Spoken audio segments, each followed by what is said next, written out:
One night, we are focused on a house where shortly after the weather changes, and it begins to rain heavily. Inside the house, unnoticed by anyone, is a woman named Sara. Sara had just been left alone by her caregiver and now had to fend for herself. Sara was blind, having lost her sight in both eyes. That night, she accidentally heard a strange noise coming from the basement. When she went downstairs to investigate, someone suddenly took a picture with a camera, and from that moment on, nothing more is seen of Sara's fate. The scene then shifts to an observatory workspace, where a woman named Julia suddenly experiences an overwhelming sense of unease. She feels a strong premonition that something terrible has happened. Accompanied by her husband, Julia rushes to Sara's house. The first bad sign they encounter is Sara's absence, and the power in the house has been cut off, further suggesting that something is terribly wrong. Julia, who is Sara's sister, splits up with her husband to search the house. Unfortunately, when Julia's husband goes down to the basement, he finds blood. From what he sees, he knows that Julia won't like the news he has to deliver. The authorities are called in to evacuate Sara, but they inform the family that a more thorough investigation will be conducted, and they must remain patient. As they wait, Julia is convinced that Sara couldn't have succumbed to despair. Sara had been blind for 15 years, enduring her condition for so long. The more Julia thinks about it, the more she begins to draw a conclusion. Sara didn't intend to end her own life. There must be someone responsible for her death, and Julia is determined to find out who it is. From that day forward, Julia and her husband decide to stay at Sara's house, not just to mourn, but to search for any clues that might be out of place. Unfortunately, despite their efforts, they find nothing. The funeral for Sara has just concluded when suddenly a man appears, claiming to be Sara's neighbor. He is the only guest who attends, since Sara was not very social. As the man starts to leave, Julia, Sara's sister, notices something peculiar. A young girl sitting in the man's car.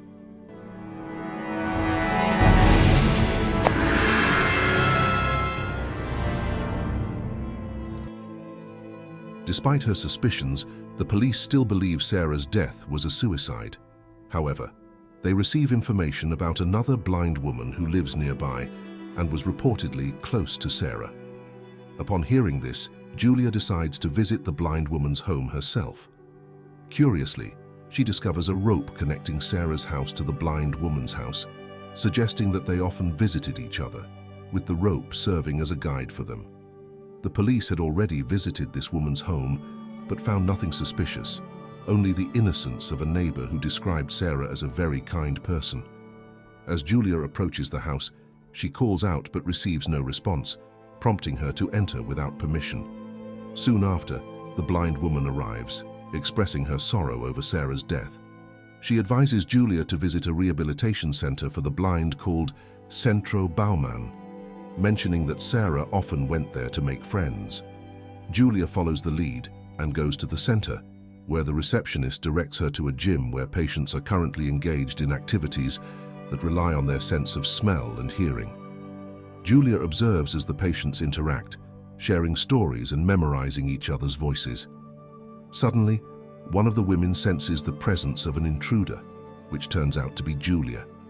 When Julia reveals that she is Sara's sister, the woman acknowledges her, but then detects another presence in the room, much to everyone's confusion. In a chilling twist, another person is indeed hiding at the far end of the room, just as seen at the beginning of the story. This mysterious figure, once again, uses a camera with a flash, blinding Julia momentarily. By the time Julia recovers, the intruder has vanished, leaving her disoriented. Even more concerning, Julia's eyes suddenly begin to hurt and her vision deteriorates rapidly, forcing those around her to assist her. While staying at Sara's house, Julia continues to search for important documents. Eventually, she discovers a record of Sara checking in at a hotel called Romeo. Determined to find more clues, Julia persuades her husband to accompany her to the hotel. Although he believes their efforts might be in vain, he still supports Julia and agrees to go with her. Upon arriving at Hotel Romeo, Julia's first task is to inquire about Sara's activities during her stays there. With her husband by her side, Julia questions the hotel receptionist, but she doesn't realize that a hotel staff member nearby overhears her mentioning Sara's name. It seems that this staff member knows something.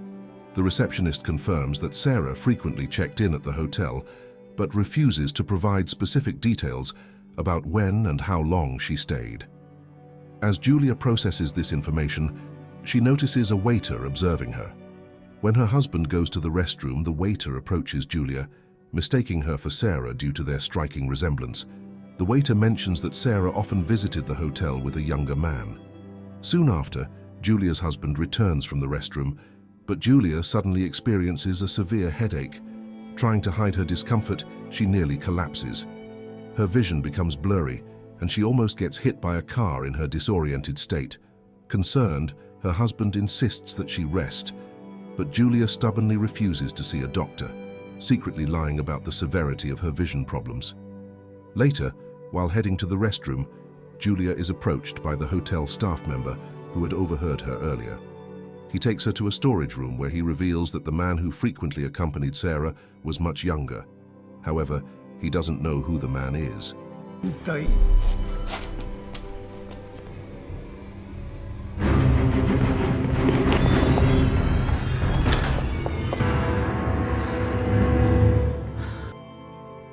Not long after this conversation, the hotel staff member, while taking a shower, experiences something unexpected and terrifying.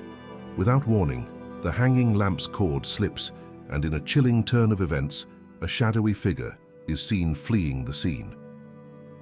The news spread quickly, and Julia was in shock as she realized that the perpetrator had been stalking her all along. Suddenly, her vision worsened, and she lost her sight completely. The police, who were present at the scene, rushed her to the hospital. There, an eye doctor confirmed that Julia was at risk of permanent blindness due to a genetic condition. To help her cope with this, the doctor recommended that she hire a professional caregiver named Ivan, who was experienced in assisting blind patients. When Julia returned to the hotel, she was shocked to find her room surrounded by police officers. They had initially come to update her husband on their investigation, but instead, they revealed a devastating truth. Her husband had been found dead, killed in the same manner as Sara. The trauma and stress of this news caused Julia to lose her sight entirely. She was immediately taken back to the hospital, where she was informed that a donor had been found for a corneal transplant. However, the identity of the donor was kept from her. After the surgery, Julia was discharged and sent back to Sara's house. It was difficult for her to adapt to her new life without vision, but she was fortunate to have Ivan, the nurse recommended by her doctor, to help her. Ivan assisted her in learning how to live independently, helping her with daily tasks and regularly changing her eye bandages. During the first week, Julia relied heavily on Ivan, and as they spent more time together, they began to grow close. There was a mutual attraction between them, as both had been lonely for a long time, Julia after losing her husband, and Ivan, who was still single. However, Ivan was aware of the situation and didn't want to let his emotions interfere with his professional duties.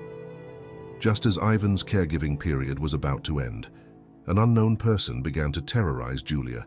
It was impossible for her to see her tormentor, making the situation even more frightening. Julia's screams eventually drew the attention of Sara's neighbor, the same man who had attended Sara's funeral. He offered Julia shelter in his home, but it soon became clear that he was far from a savior. In fact, he was a predator, regularly abusing his own daughter, the girl Julia had seen in his car earlier. Fortunately, that night Julia was given a chance to escape. She quickly called Ivan to stay with her for the night, then went to the bathroom to calm herself and clear her mind. However, while she was alone, her curiosity got the better of her. Julia decided to remove the bandages from her eyes, and to her surprise, she could see. Shocked, she found that Sara's house was filled with numerous photos of Sara. Julia was certain that her sister had been unaware that she was being photographed. There were even recent photos of Julia herself. It became clear to her who the real culprit was: Ivan, the nurse. Julia realized she had to escape from this maniac, but it was no easy task. She was tested by Ivan to see if she was truly still blind, forcing Julia to pretend that she couldn't see, all the while secretly maintaining her sight.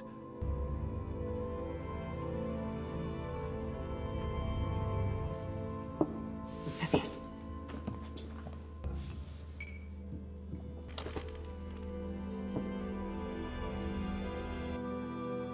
Ivan led Julia to a room with a freezer, and there he revealed its contents to her. Inside the freezer was the real Ivan, the actual nurse who had been killed by the imposter. This meant that the doctor was unaware that his trusted nurse had been murdered by a maniac, a psychopath who had a fetish for blind women. Julia could no longer pretend to be blind, and now she had to play a dangerous game of hide and seek with the maniac. Her only hope was to follow a rope that led to the nearby home of the elderly blind woman, a neighbor of Sara. For the second time, Julia entered without knocking. Upon her arrival, the elderly woman welcomed her with immense relief, believing they were finally safe. Julia urged the woman to call the police, but instead, the man who had been chasing Julia arrived. It was then revealed that the maniac was actually the son of the elderly blind woman. The elderly woman, realizing the truth, tried to subdue Julia, but soon she too became a victim of her son. In a heartbreaking turn, the man injected her eyes repeatedly, a cruel and torturous end. Julia realized that the man only felt powerful in the presence of blind women, and she seized a moment to attack him and immediately escape. While the man was still trapped, Julia quickly called the police.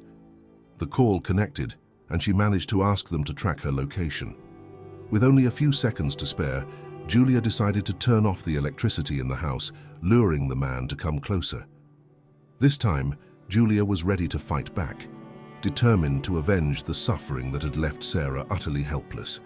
Just as the police arrived, they found the main perpetrator alive, but cornered. However, the man sought to escape worldly punishment by grabbing a knife and committing suicide. A few days later, Julia visited the morgue to see her husband's body. She had finally come to terms with his passing, but at that moment, she learned a heartbreaking truth, a fact that made her both grateful and sorrowful. She was informed that while her husband was still alive, he had made an agreement to donate his eyes to Julia, with the procedure to be carried out if Julia lost consciousness for the second time. It was then that Julia realized how much her husband truly loved her, dispelling any doubts she had harbored. The neighbors who had caused so much distress, especially for Sara, were now gone. Both the left and right sides of Sara's life had been filled with cruelty, and now her sister had narrowly escaped a similar fate. And that's it for the story series of this film. Thank you for watching. Don't forget to support this channel by subscribe, like and share. See you in the next video. Goodbye.